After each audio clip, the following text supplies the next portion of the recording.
Hi, Paul Shepard here, and Happy New Year. As we move into 2025, I want to talk about your will. Now, relax, not your legal will. I don't care about your money, not your will to live, although if you struggle with that, please reach out to me. No, I want to talk about a different type of will. And to start this conversation, I just want to point out that I actually listen when people talk, and I'm hearing a little conversation in the church around maybe changing things. Sometimes people talk about wanting to go back to an activity you did perhaps before the pandemic. Sometimes people have brand new ideas, and they're all good. But I've noticed that sometimes these ideas are presented with a particular phrase, which is, someone should ...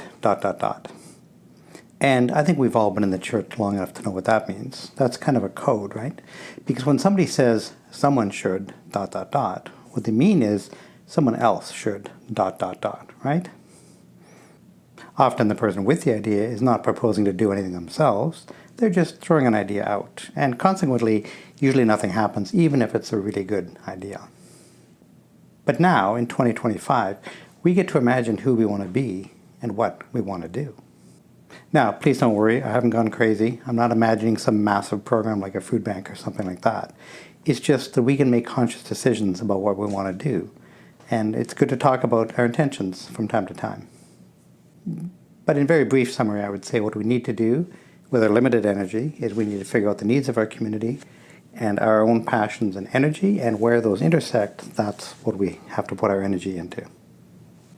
And so my hope for 2025 here at Chapel in the Park United Church is that we will start to hear more and more people say things more like, I will ... And that's the kind of will I wanted to talk about today, the I will ... type of will.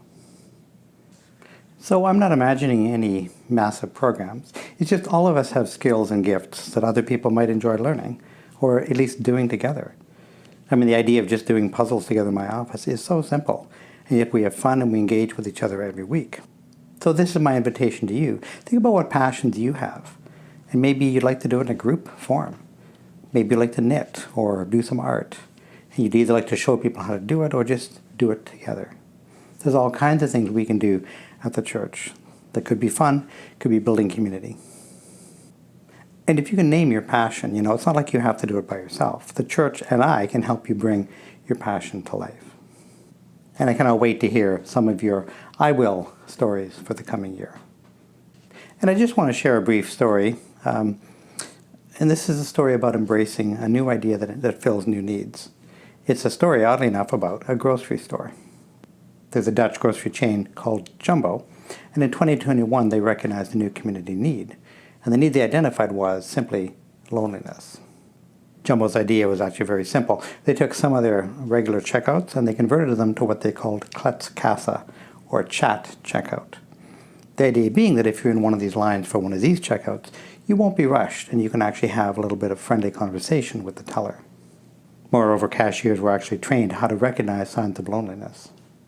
The chain targeted stores in neighborhoods with high levels of loneliness, including areas with more seniors. Now, there's an idea that's simple, gets to the point, and helps people connect. And I don't share that story because I want to do that at the church. I just think if a grocery store can do that, what do you think a church can do? What will 2025 be like? Well, I hope we all find it amazing and engaging. Happy 2025.